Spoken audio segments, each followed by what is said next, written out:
Assalamualaikum warahmatullahi wabarakatuh. Perkenalkan, nama saya Gilang Ramadan, NPM 2005170130,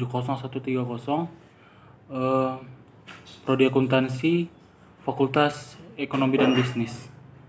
Saya akan menjelaskan mengenai skematis ruang lingkup muamalah.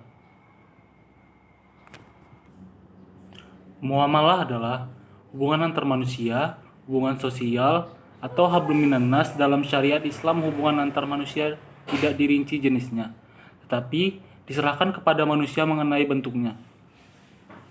Dalam Islam hanya membatasi bagian-bagian yang penting dan mendasar berupa larangan Allah dalam Al-Quran atau larangan Rasulnya yang didapat dalam sunnah-sunnah Rasul.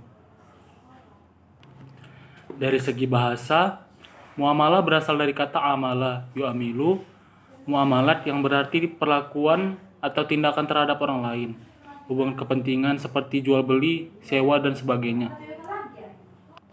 Sedangkan secara terminologis, muamalah berarti bagian hukum amaliyah selain ibadah yang mengatur hubungan orang-orang mukallaf antara yang satu dengan yang lainnya, baik secara individu, dalam keluarga, maupun bermasyarakat. Dilihat dari segi bagian-bagiannya, ruang lingkup syariah dalam bidang muamalah menurut Abdul Wahab Khalaf meliputi: yang pertama ada ahkam al-ahwal al-syakiyah atau hukum keluarga. Yang kedua ada al-ahkam al-amaliyah, hukum perdata. Yang ketiga ada al-ahkam al-jinayah, hukum pidana. Yang keempat ada al-ahkam al-murafaat, hukum acara. Yang kelima ada al-ahkam al-dusturiyah, hukum perundang-undangan.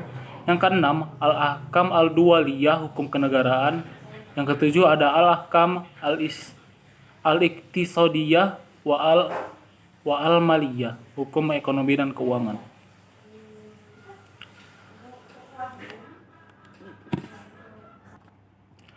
Ahkam al-ahwal asyakiyah atau hukum keluarga yaitu hukum-hukum yang mengatur tentang hak dan kewajiban suami, istri, dan anak. Al-ahkam al-maliyah atau hukum perdata yaitu hukum tentang perbuatan usaha perorangan seperti jual beli, pegadaian, perserikatan, dan utang piutang, serta perjanjian. Ketiga ada al-ahkam al-jinayah atau hukum pidana, yaitu hukum yang bertalian dengan tindak kejahatan dan sanksi-sanksinya.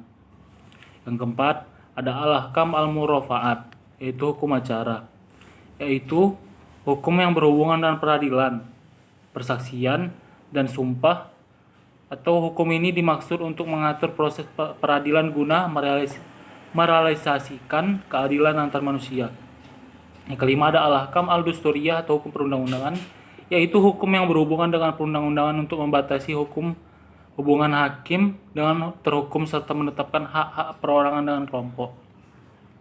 Yang keenam ada al-ahkam al-duwaliyah atau hukum kenegaraan, yaitu hukum yang berkaitan dengan hubungan kelompok masyarakat di dalam negara dan antar negara.